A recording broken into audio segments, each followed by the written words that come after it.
நம்மோடு காங்கிரஸ் கட்சியிலிருந்து மூத்த தலைவர் திரு இதயதுல்லா. வணக்கம் சார். இதயதுல்லா இருக்காங்க காங்கிரஸ் கட்சி. சார், பாஜக வெற்றி பெற்றால் நீங்க சந்தேகிக்கிறீங்க. ஜார்க்கண்ட்ல காங்கிரஸ் கூட்டணி, காங்கிரஸ் ஜார்க்கண்ட் முக்தி மோர்ச்சா கூட்டணி வெற்றி பெற்றிருக்கு, அறுதி பெரும்பான்மையில வெற்றி பெற்றிருக்கிறாங்க. அப்போ இந்த கேள்விகளை எதையுமே நீங்க எழுப்பலையே. பாஜகவும் காங்கிரஸ் இப்படிதான் ஜெயிச்சாங்க அப்படிங்கிற குற்றச்சாட்டுகளை முன்வைக்கலையே. முதல்ல நீங்களே பேசின கோபாலகிருஷ்ணன் பேசின 2-3 விஷயத்துக்கு சொல்லிடுறேன்.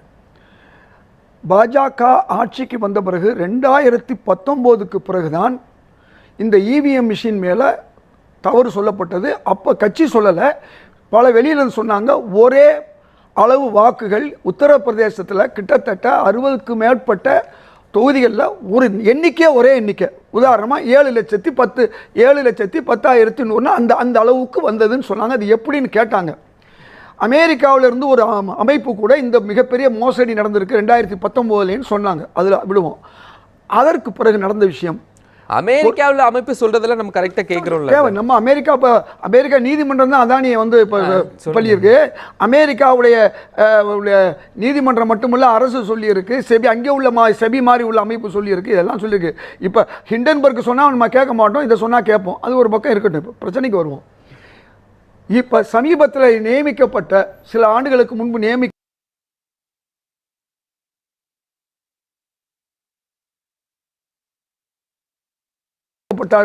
ஊரறிஞ்ச உலகறிஞ்ச விஷயம். அப்போவே மிகப்பெரிய எதிர்ப்பு கிளம்பியது.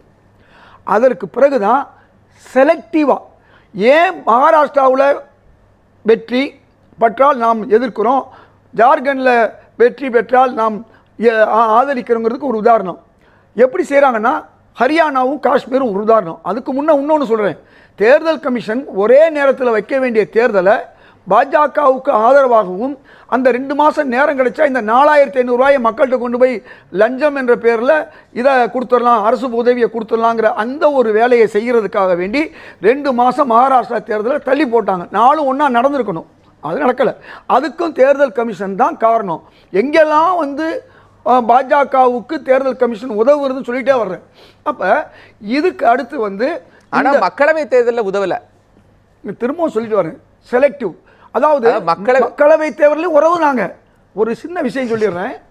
5 விழுக்காடுலேருந்து 10 விழுக்காடு பாஜகவுக்கு ஆதரவு. அதை தாண்டி ஒரு 10 விழுக்காடு அதிகமாக எடுத்தால் தான் எதிர்க்கட்சியில் வெட்டப்பட முடியும். ஆட்டோ மீட்டரில் சூடுன்னு சொல்லுவாங்க. நீங்கள் 2 ஆட்டோவில் போயிருப்பீங்க, 100 ரூபாய்க்கும் போயிருப்பீங்க, 150 ரூபாய்க்கும் போயிருப்பீங்க.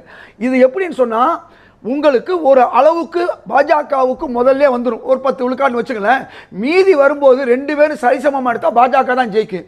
அந்த 10 விழுக்காட்டுக்கும் அதிகமாக காங்கிரஸோ எதிர்க்கட்சியோ வெற்றி பெற்றாலும், இது 10 விழுக்காடு இல்லை, சில இடங்களில் 5 விழுக்காடு, சில இடங்களில் 10 விழுக்காடு. இப்போ மகாராஷ்டிராவை பொறுத்தவரை அவர்கள் ஆட்சியை பிடிக்கணுங்கிற இதில் அங்கே கூடுதலாக வைத்தார்கள் என்பதுதான் வந்திருக்கக்கூடிய தகவல். அனலைசிஸ் சொல்றீங்க சார். நான் சொல்ற கேளுங்க சார், எது முடியுமோ. இங்கே பாருங்க, ஒரு ஆட்டோவில் 10 ரூபா சேர்த்து வைக்கலாம், இன்னொரு ஆட்டோவில் 20 ரூபா வைக்கலாம். அதாவது சூடு வைக்கிற அளவு சரி, ஹரியானால சூடு வைக்கலன்னு சொல்றீங்களா சார்? எது ஜார்க்கண்ட் இங்கெல்லாம் சூடு வைக்கலன்னு சொல்றீங்களா? இதைத்தான் நான் சொல்றேன் சார். ஜார்க்கண்ட்லயும் வச்சிருக்காங்க. அதை தாண்டி நாங்க வெற்றி பெற்றிருக்கோம்னு நான் சொல்ல வர்றேன். மக்களுக்கு விளக்கமா புரியுற மாதிரி தான் நான் இவ்வளவு விவரமா சொல்றேன். அதாவது இந்த சூடு வச்ச அளவுக்கு மேலையும் ஒரு எதிர்க்கட்சி. சார், மக்களுடைய ஓட்டு நீங்க மற்ற இடங்கள்ல ஜெயிக்கும் போது இது நீங்க பேசுறதே இல்ல. ஜம்மு காஷ்மீர்ல ஜெயிக்கிறீங்க. இதுக்கு தான் சார் நான் விளக்கம் சொல்றேன். செலக்டிவா செய்யறாங்கன்னு சொல்றேன். நான் ஒரு இடத்துல 10 விழுக்காடு, அவங்க சொல்லக்கூடிய காமன் பத்திரிகையாளர்கள் சொல்லக்கூடிய டேட்டாஸை நீங்க ஏத்துக்கிறீங்களா சார்? அதாவது மகாராஷ்டிராவை பொறுத்த வரைக்கும் அந்த கூட்டணியில என்ன பிரச்சனை, சரத்பவார், உத்தவ் தாக்கரே, காங்கிரஸ் 3 பேருக்குள்ள முதல்வர் சண்டை நடக்குது. தொகுதி பிரிக்கிறதுல பிரச்சனை இருக்கு. இப்படி எவ்வளவு அனலைசிஸ் உள்ள இருக்கு. மக்கள் ஸ்திரமான ஆட்சி வேணும் அப்படிங்கிற பல்வேறு டேட்டாஸ் வருது. அது குறித்து விசாரிக்காமல் இந்த கேள்வியை நீங்க பாஜகவட்டையும் கேட்கணும். அவங்களும் முதல்வர் வேட்பாளர் அறிவிக்கல. அது மாதிரி தான் நாங்கள் தேர்தல் நின்றோம். இது அங்கேயும் அந்த புழுக்கம் இருந்தது, இங்கே இருந்துச்சு. நல்லா தெரிஞ்சுக்கங்க. இது ஒரு காரணம் அல்ல. இந்த காரணமெல்லாம் காரணம் அல்ல. நீங்க சொன்னீங்க இல்லையா, 76 லட்சம் வாக்குகளில் ஒரு சின்ன ஒரு உதாரணம் சொல்றேன். ஒரு 2000 வாக்குச்சாவடி வச்சுக்கோங்க உதாரணமா. 2000 வாக்குச்சாவடியில் 1000 வாக்குச்சாவடியில் பெரும்பாலும் 5 மணினா 5 மணியோட முடிஞ்சிடும். ஆனால் ஒரு 1000 வாக்குச்சாவடினா 50லேருந்து 100 பேருக்கு டோக்கன் கொடுப்பாங்க. முதல் அரசியல் தேர்தல் விஷயங்கள் நம்ம தெரிஞ்சுக்குவோம். 50லேருந்து 100 பேருக்கு கொடுக்கலாம், இல்லை 150 பேருக்கு கொடுக்கலாம். இந்த 100 பேரை நீங்கள் 2000ல் 1000 நீங்கள் சேர்த்தா கூட எத்தனை லட்சம் வரும்? மிஞ்சி போனால் 1 லட்சம் 2 லட்சம் அல்லது அதிகபட்சம் 5 லட்சம் வரலாம். ஆனால் 5 லட்சம் வர்றதுக்கு பதிலாக 76 லட்சம் வருதுன்னா யோசிச்சு பாருங்க. எல்லாரும் நம்ம மக்களுக்கு தெரியும் வாக்களிக்க போகிறோம். கடைசியாக போகும்போது 5 மணி இருந்தால் அந்த ஒரு 6 மணிக்குள்ள முடிப்பாங்க.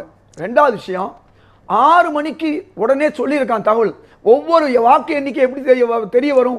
1 மணி நேரத்துக்கு ஒரு தடவை தேர்தல் கமிஷன் வாக்கு முடிஞ்ச உடனே நமக்கு வாக்கு எண்ணிக்கை அறிவிச்சுக்கிட்டே இருப்பாங்க. ஒரு 7% வாக்கு நான் சொல்லி முடிச்சேன்.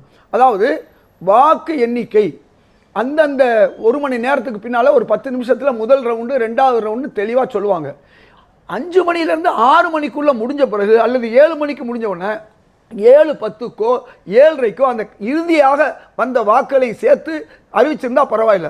பல மணி நேரங்கள் கழித்து கொடுப்பது, 1 நாள் 2 நாள் கழித்து 2வது 3வது வாக்கு எண்ணிக்கை, அதாவது வாக்கு பதிவு கொடுக்கல. முதல்ல ஒரு வாக்குப்பதிவை கொடுக்கும். இது கடந்த தேர்தல் சார். இல்ல அவங்க முதல்ல கொடுத்தாங்க சார். ஃபைனல் முதல்ல அவங்க 1 மணி நேரம் கழிந்து கொடுக்கும்போது 65.02 அப்படிங்கிறது, ஃபைனலா அவங்க கொடுக்கும்போது 66.05. ஃபைனல் எப்போ சார்? அது ஒரு சின்ன கரெக்ஷன், சின்ன ஒரு டேட்டால ஒரு 0.5 தான் டிஃபரன்ஸ். இல்ல சார், நான் சொல்றது வந்து எப்ப சார் 76 லட்சம்ங்கிற வாக்கு. நான் இன்னொன்னு தெளிவுபடுத்த, ஒரு 7% 1 ஹவர்ல இன்க்ரீஸ் ஆயிருக்கு. 5 to 6க்குள்ள 1 ஹவர்ல இன்க்ரீஸ் ஆயிருக்கு. நீங்க சொன்னீங்க டோக்கன் கொடுத்துருப்பாங்க. மீதி எத்தனை பேர் 7 மணி வரைக்கும் இருந்தா கூட அவங்க எல்லாம் டோக்கன் கொடுத்து அவங்க எல்லாம் அந்த 6 மணிக்குள்ள நம்பர்ஸ்குள்ள தான் கொண்டு வருவாங்க. ஒரு 1 ஹவர்ல 7% இன்க்ரீஸ் ஆகுறதுங்கிறது ஒரு பெரிய நம்பர்ஸ் அப்படின்னு நம்ம சொல்ல முடியுமா? தாராளம். அதைத்தான் நான் சொல்லி, அதுல காங்கிரஸ்க்கு ஓட்டு வந்திருக்காதா? அந்த நம்பர்ஸ்ல காங்கிரஸ்க்கு ஓட்டு வந்திருக்காதா? காங்கிரஸ் கூட்டணி தேர்தலில் நின்றவன் 1989 அன்னைக்கு காங்கிரஸ் தலைமை வந்து உழைப்பவர்களுக்கு சீட்டு கிடைச்சு நான் 33 வயசுல நின்றவன். அன்றைக்கு நான் பார்த்தேன் என்ன நடக்கிறது. இன்னைக்கு நான் ஒரு தடவை தேர்தலை கண்காணிப்பு பண்ணும்போது பார்த்துக்கிட்டு தான் இருக்கேன். நான் என்ன சொல்ல வர்றேன், ஒரு விஷயத்தை புரிஞ்சு கொள்ளுங்கள். இந்த ஒரு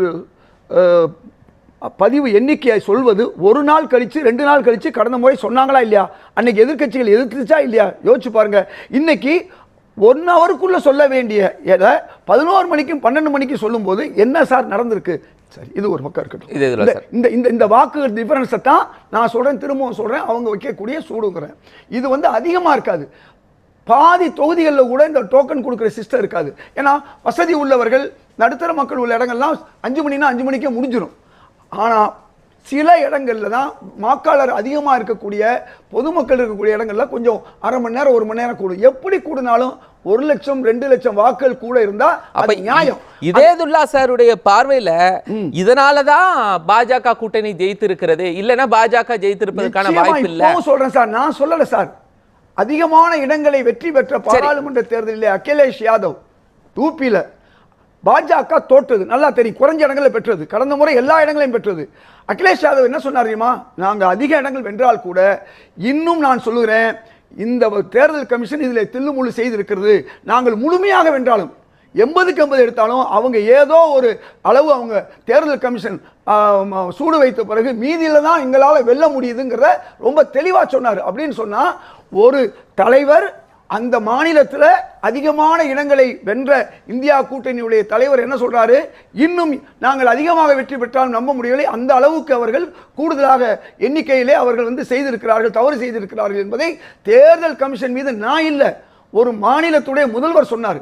அதே மாதிரி சிவசேனாவுடைய ஒரு முக்கிய தலைவர் அங்கே ரவாத்துங்கிற தலைவர் சொன்னார். என்ன சொன்னார்? இந்த இதில் நடந்திருக்குன்னு சொன்னார். இந்தியாவில் மல்லிகார்ஜுன கார்கே எங்கள் தலைவர் என்ன சொல்றாரு தெரியுமா? ஒரே ஒரு விஷயம் சொல்றாரு. எப்படி ராகுல் காந்தி ஒரு பாத யாத்திரை நடத்தி அந்த பாத யாத்திரை மூலமாக இந்தியாவில் ஒரு விழிப்புணர்ச்சி தந்தாரோ, இன்னைக்கு இந்தியா கூட்டணிங்கிற பேர்ல 400 இடங்களை வெற்றி பெற வேண்டியவர்களை 240 ஆக்கினாரோ, அந்த 240 நாங்க என்ன சொல்றோம்னா தவறு நடந்திருக்கு. 100க்குள்ள சுருங்க வேண்டியவர்கள் 240 வாங்கினான்னு இன்னைக்கு நான் சொல்லிட்டு இருக்கேன். 3வது விஷயம் நான் சொல்றது, இப்படி மல்லிகார்ஜுன கார்கே என்ன தலைவர் சொல்றாருன்னா, இந்த இதுக்காண்டி விழிப்புணர்வு ஏற்படுத்த ஒரு பாத யாத்திரையை உருவாக்க வேண்டும், மக்களிடம் போய் சேரணும். தேர்தல் கமிஷன் செய்யக்கூடிய தவறு, 2வது தேர்தல் மிஷின் செய்யக்கூடிய தவறு, இதை தூக்கி எறிந்து விட்டு பொதுமக்கள் கேட்கக்கூடிய பேலட் பேப்பர் வாக்கு சீட்டு முறை வந்தால் மக்களும் சந்தோஷப்படுவார்கள், நாடும் நல்லா இருக்கும். இந்த தில்லுமுள்ளு பண்ண முடியாது சார். மாநில தேர்தல்கள் இருக்கு இல்லையா, மாநில உள்ளாட்சி மன்ற தேர்தல்கள் யார் நடத்துறாங்க? நான் சொல்றேன், அந்த தேர்தல்கள்ல மாநில அரசு என்ன பண்ணிக்கலாம்? வாக்குச்சீட்டு முறை நடைமுறைப்படுத்தலாமா? சொல்றேன், நீங்க சொல்றீங்க, திரும்பவும் சொல்றேன். அதாவது சட்டமன்ற நாடாளுமன்ற தேர்தலில் இவிஎம் மிஷின் நடத்துறாங்க. மாநில அரசு என்ன பண்ணிக்கலாம், அவங்களுடைய உள்ளாட்சி மன்ற தேர்தல்களை நடத்தும்போது வாக்குச்சீட்டு முறையில் நடத்திக்கலாம். ஏன் நடத்தாம இது பண்றீங்க? எது நடத்தாம பண்றீங்க? உள்ளாட்சி மன்ற தேர்தல்கள் நடைபெறுகிறது இல்ல, உள்ளாட்சி மன்ற தேர்தல் நீங்க ஒரு தமிழ்நாடு மட்டும் மனசுல வச்சுட்டு இந்தியா முழுக்க பாஜக அதிகமான இடங்கள் ஆளுது. நீங்க அதை புரிஞ்சுக்கலுங்க. அதனாலதான் உங்களுக்கு ஹரியானாவில் மாநில அரசுக்கு சிறப்பு அதிகாரங்கள் இருக்கிறது. மாநில அரசுக்கு சிறப்பு அதிகாரம் இருக்கு. நீங்க நினைத்தால் வாக்குச்சீட்டு முறை இங்க கொண்டு வரலாம். ஆனா நீங்க தவிர்க்கறீங்க. ஒன்றிய அரசும் மாநில அரசும் ஒன்றிய அரசுடைய கவனத்துல இருக்குது. இங்க ஒன்றிய அரசே எப்பமாவது மாநில அரசுகள் நாங்க இந்த முறை உள்ளாட்சி மன்ற தேர்தலை வாக்குச்சீட்டு முறையில் நடத்துறோம் அப்படின்னு சொல்றாங்களா சார்? நீங்க தமிழ்நாட்டில இருந்து இந்த கேள்வி இதுவரை நீங்க வச்சிருக்கீங்க. முத கோபாலகிருஷ்ணன் இந்த கேள்வி வைக்கிறாரு. இந்த கேள்வி எல்லாரும் வச்சா நாளைக்கு இதுவும் நடக்கும். உங்களுக்கு வந்து பாராளுமன்றமும் சட்டமன்றம் வச்சு விட்டால் தானாக உள்ளாட்சி தேர்தலில் வாக்குச்சீட்டு முறை நடக்கும். ஒரு வாக்குச்சீட்டு முறை காங்கிரஸ் கூட்டணி கட்சிகள் ஒவ்வொரு மாநிலங்கள் ஆள்றாங்க, அங்கிருந்தே அந்த வடிவத்தை கொண்டு வரலாம் அப்படின்னு சொன்னால் நீங்க மேல இருந்து தான் வரணுங்கிறீங்க. ஏன் கீழ இருந்து போனாலும் தவறா? உங்களுக்கு அழகான ஒரு உதாரணம் சொல்றேன். இதே வாக்குச்சீட்டு முறையில இதே பாஜக இவிஎம் மிஷின்ல மட்டும் அவங்க மோசடி பண்ணல. சண்டிகர்ல ஒரு மேயர் தேர்தல்ல என்ன நடந்துச்சு, உச்சநீதிமன்றத்துக்கு போன பிறகு நீதி வந்துச்சுங்கிறது மக்களுக்கு தெரியும். நான் எதுக்கு சொல்ல வர்றேன், இந்த எந்த அளவுக்கு அவங்க வந்து ஏமாத்துறாங்கன்னா வாக்குச்சீட்டையும் அங்கே ஏமாத்துறாங்க. அது சின்ன எண்ணிக்கை உள்ளது. நான் என்ன கேட்கிறேன், நீங்க இப்ப கேளுங்க, தமிழக அரசிட்ட வாக்குச்சீட்டு முறை வேணும்னு சொல்லுங்க. கேட்கல, நீங்க தான் கூட்டணியில இருக்கீங்க, நீங்க கேளுங்க, நம்ம தொடர்ந்து பேசுவோம். என்ன கேட்கிறேன், பாராளுமன்ற தேர்தலும் சட்டமன்ற தேர்தலும் மிக முக்கியமான அதிகாரத்தை கொண்டது.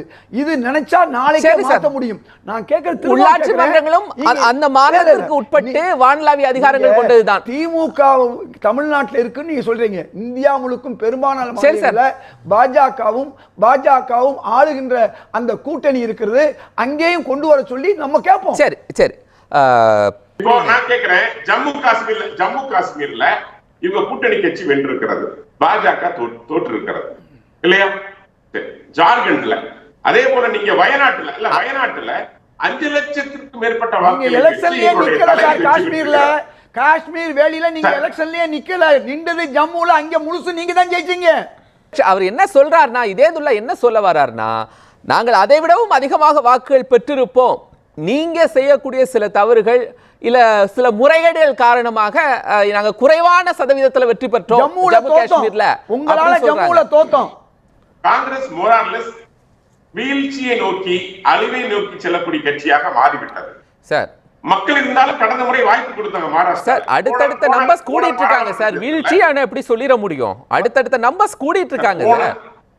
நீங்க ஒரு மாநிலம்னா அவங்க ஒரு மாநிலம் சார். நீங்க 400ல இருந்து 240 கூட்டணி கட்சிகள் தான் இன்னைக்கு காங்கிரஸ் உடைய கூட்டணி கட்சிகள் தான் இன்னைக்கு ஜார்க்கண்ட் ஆகட்டும் அல்லது ஜம்மு காஷ்மீர் ஆகட்டும் ஆட்சியை பிடித்திருக்காங்க சார். அவங்க வளர்ந்து கொண்டுதான் இருக்காங்க, கூட்டணியாக போட்டியிடுகிறாங்க. அதுல காங்கிரஸ் உடைய வாக்குகளும் இருக்குல்ல. 400 இடங்களை பெற்று இந்தியாவை ஆண்ட கட்சி, மொத்தமாக பலமாக இருந்த கட்சி காங்கிரஸ். தேர்தலில் ஏற்ற இறக்கங்கள் இருக்கதான் சார் செய்யும். ஏற்ற இறக்கங்கள் இருக்கதான் செய்யும். 99 கடந்த முறை பாஜகவும் 303 இடங்கள்ல இருந்துச்சு.